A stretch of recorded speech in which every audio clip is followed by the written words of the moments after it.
Welcome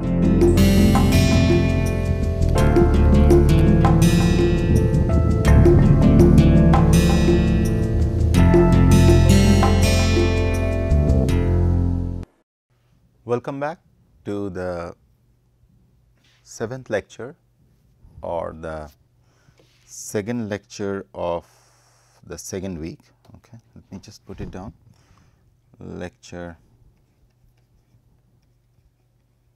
7th or week 2, lecture 2. Okay, W2 L2, which is in summary the 7th lecture. So, if you remember, in the last lecture we talked about the primitive earth. This is where we claim that the simple biological molecules can be formed under the prebiotic conditions. The condition that existed on earth in its first billion years are still a matter of dispute. Okay. Was the earth initially molten? We really do not know. So, these are some of the questions which are unanswered. Did the atmosphere contain ammonia? We are uncertain how these first set of molecules were formed. Did the environment contain methane? We do not know, but everyone seems to agree, however, that the earth was a violent place with what we had in terms of the energy. We know whether these molecules existed or not, we are not sure. We know it was a very violent place, because the reason why we mention this is, if you see, we have kept all these molecules here. Water is, of course, evaporating and going here, but these molecules we added, but we do not know fundamentally how these molecules even were there or not, because there are questions that whether these molecules are there or not. Okay. So, that is why this question continuously comes as a critique to Urey-Miller's stuff. Okay. So, but everybody agrees that there are volcanic eruptions, there are lightning, violent places, volcanic eruptions, there was lightning, and all sorts of their torrential rains. It is a different kind of world. This is how the most primitive earth was. Simple organic molecules, that is molecules containing carbon, are likely to have been produced under those conditions. Okay. So, it is believed, again this is all believed. The best evidence for this comes from laboratory experiment.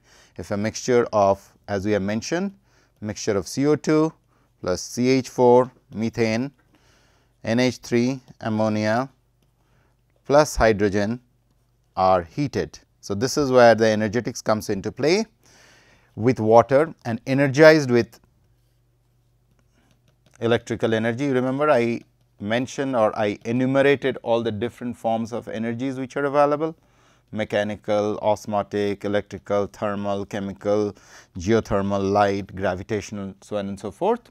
So, if you provide all these different kind of energies and or the ultraviolet rays, of course, you can use UVs also. UV is a high energy, if you remember E is equal to h nu, where if you go by the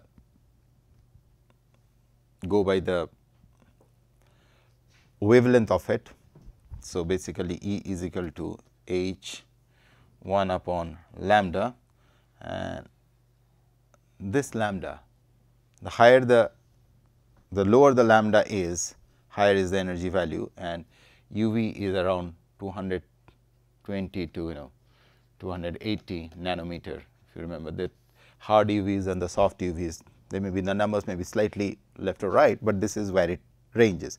So, UVs has extremely high energy. Okay.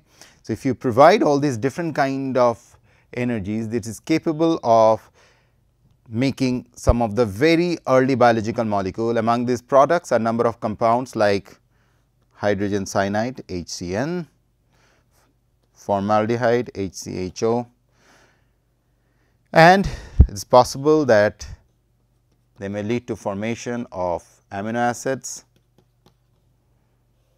nucleotides,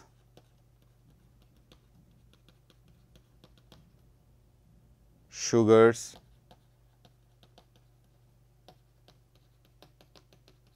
fatty acids. So, this is the other way of looking through uremiller eyes that this is possibly may have happened. But for us, barring aside, leaving aside all these controversies, how life probably have evolved, what is important for us to appreciate and understand is that it really does not matter to get into the controversies, but what is important for us is to realize that the key point what we wanted to highlight here is this drawing, that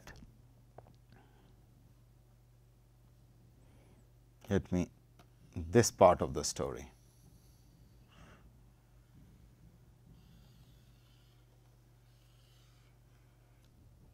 A molecular self-assembly governed or carried out by energy, and in that process the second aspect what we have to be careful is this part,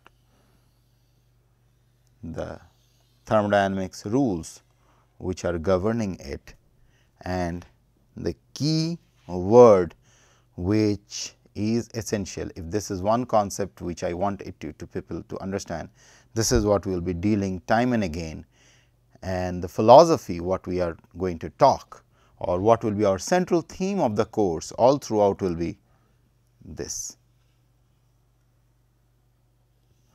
creating order out of chaos, or in other energy self-assembling the molecules.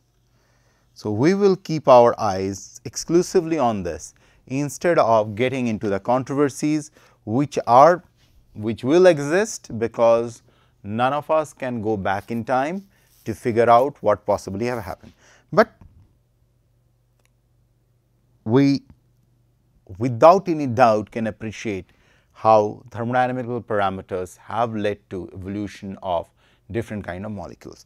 Now, from here I will just go a little bit off now in highlighting some of the very early species or in the evolutionary cascade, the species from the bacteria to the higher organism, where they stand, the family relations between the present day bacteria and what all role they have played. Because the reason why I am highlighting this is the chemosynthesis remain a forte of very old bacteria like archibacteria and all those sulfur reducing bacteria and all those are the ones which are really good at it. And some of those chemosynthesis organisms now can be seen under the sea, under the deep down into the ocean floor. That is where we can see them. So, let us draw a evolutionary chart for your knowledge that how things have evolved over a period of time, from where chemical synthesis to photosynthesis, which is done by chloroplast, and chemical synthesis which is done by very old primitive bacteria, which are most of them are extinct or maybe seen in very rarest of the rarest places on the floor of earth or somewhere deep inside the earth. So, let us put a flow chart of those different kind of microbes. Okay. To start off with, the ancestor. So, as a biologist, most of you are aware of, there are two forms of cells: eukaryotic cell, prokaryotic cell. So, eukaryotics are the ones what we are carrying, and prokaryotics are the ones which bacteria carries. So, prokaryotes are the ones where, so for those, so a simplest drawing is something like this. This is a eukaryotic cell with a well defined nucleus, DNA and the different organelles, very, very well defined structure all over the place. This is your E, eukaryotic,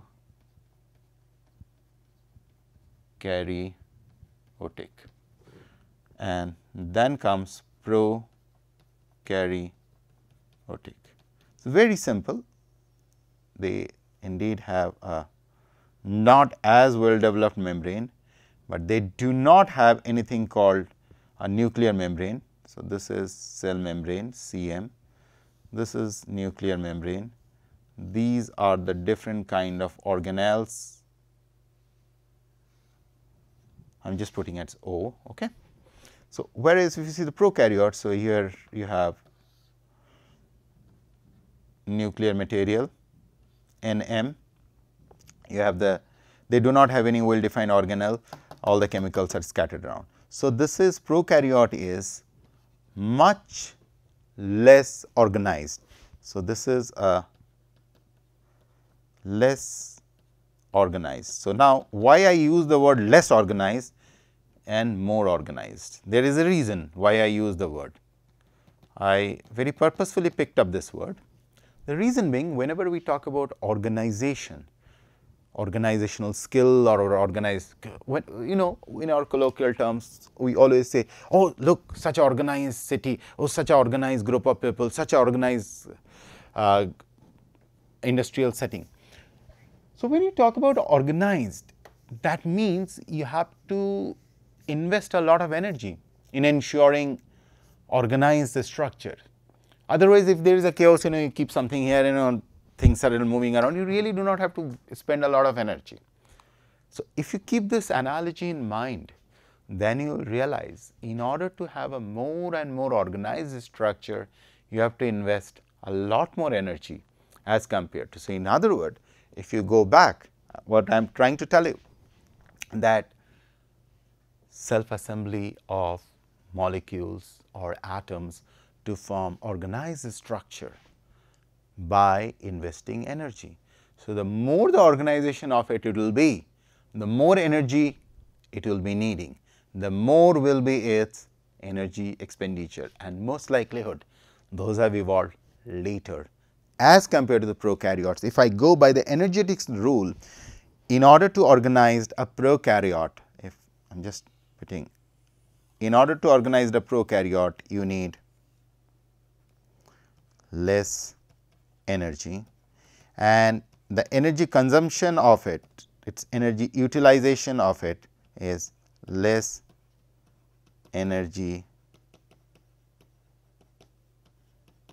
utilizer, okay, as compared to, of course, with respect to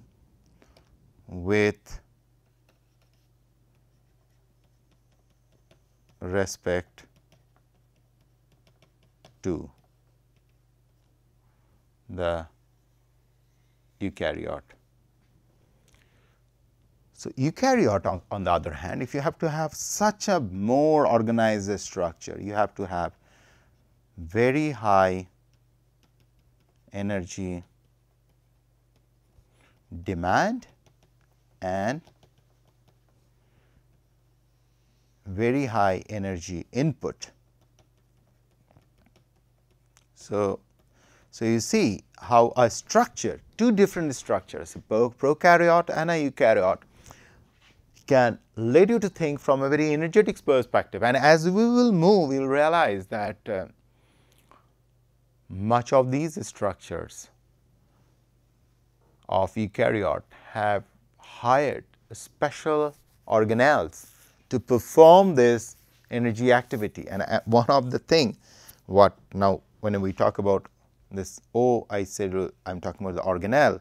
Now, I will just take a little floating into that aspect which attract me a lot is possibly most of these eukaryotes, in case of say photosynthesis, if we talk about, it is being done by chloroplast, right,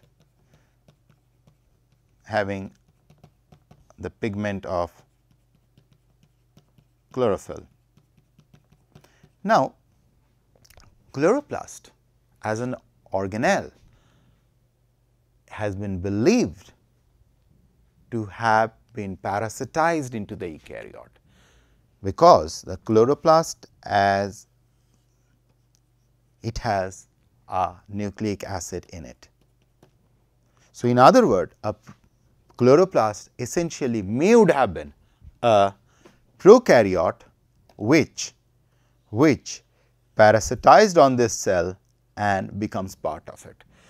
And by the way, one more thing, since I drew it, the scale wise these are far more smaller. Okay.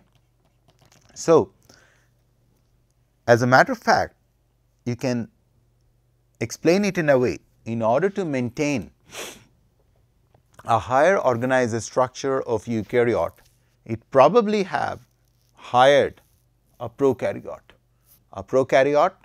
called chloroplast, a prokaryote called mitochondria, which became part of this eukaryotic cell, and like a powerhouse, like an energy harvester, like our solar panels, a cell has this prokaryotes into it. So, what is important for us to realize, whenever in a textbook we write this is eukaryotic, this is prokaryotic, I always used to wonder that, then when I studied about this and I thought that, is this classification so very correct? Instead, if we put it from the energetics perspective, we can say, there are some who are like this, there are some who have taken over some of the prokaryotes into them and became autotrophs. So, those who are having this eukaryote with this chloroplast, they became autotrophs who can synthesize, we can harvest light and synthesize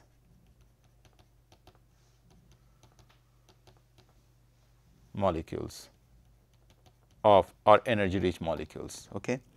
Whereas, some never got